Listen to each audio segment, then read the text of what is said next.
Om Sarkar hai hai hai hai hai hai. BJP Sarkar होशियार होशियार होशियार. Sarkar hai hai hai hai hai hai. Om Sarkar hai hai hai hai hai hai. BJP Sarkar go back go back go back. Sarkar go back go back go back. আজি আমি আদিবাসী ছাত্ৰ সংস্থা আশা কোকৰাঝাৰ জিলা সমিতি উদ্যোগত আৰু শ্ৰীৰামপুৰ সান্তাল কলনী আঞ্চলিকৰ সহযোগত আজি আমি ইয়াত ডক্টৰ হেমন্ত বিশ্ব শৰ্মা ডাঙৰীয়া আৰু লগতে নৌ স্পীকাৰ WPDCৰ যিজন নেকি মিনিষ্টাৰ তেখেতৰ আজি পুত তালিকা আমি ইয়াত দাহ কৰিছোঁ।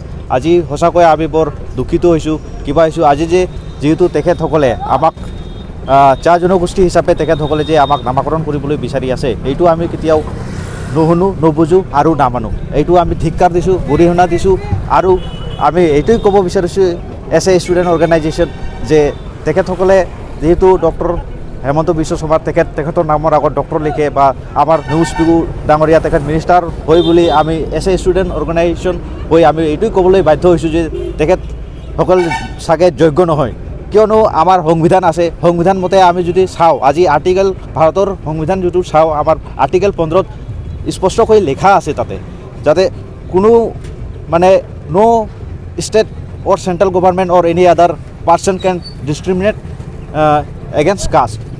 এইটো ক্লিয়াৰভাৱে লিখা আছে। এইটো থকা স্বত্তেও তেখেতে এইটো ইমান ডাঙৰ ভুল কিয় কৰি আছে, তেখেতে আমাৰ মাজত ডিছক্ৰিমিনেট কিয় আনি আছে।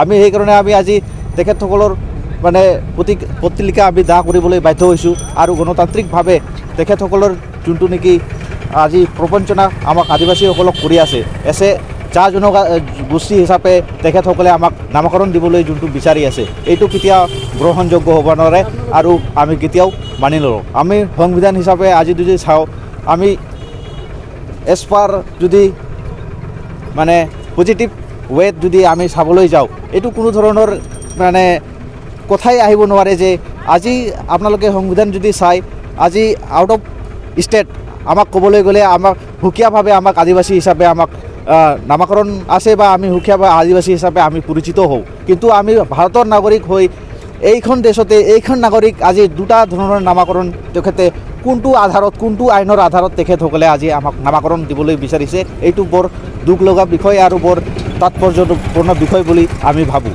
যোনটো প্ৰস্তাৱ যোনটো আজি বিধানসভাত তেখেতে প্ৰস্তাৱ উপস্থাপিত কৰিছে অনতিপলমে এইটো বাতিল কৰিব লাগে, নহ'লে আমি গণতান্ত্ৰিক আকাৰে জংগী আন্দোলন গঢ়ি তুলিবলৈ আমি বাধ্য হ'ম। আৰু যদি এই আন্দোলনৰ ক্ষেত্ৰত কোনো যদি এনেকুৱা ধৰণৰ বিভ্ৰান্তি যদি সৃষ্টি হয় তেনেহ'লে ষ্টেট গভৰ্ণমেণ্ট আৰু BJP চৰকাৰে এইটো ফুল্লি ৰেছপনচিবিলিটি ল'ব লাগিব বা তেখেতসকলে দায়ী হ'ব।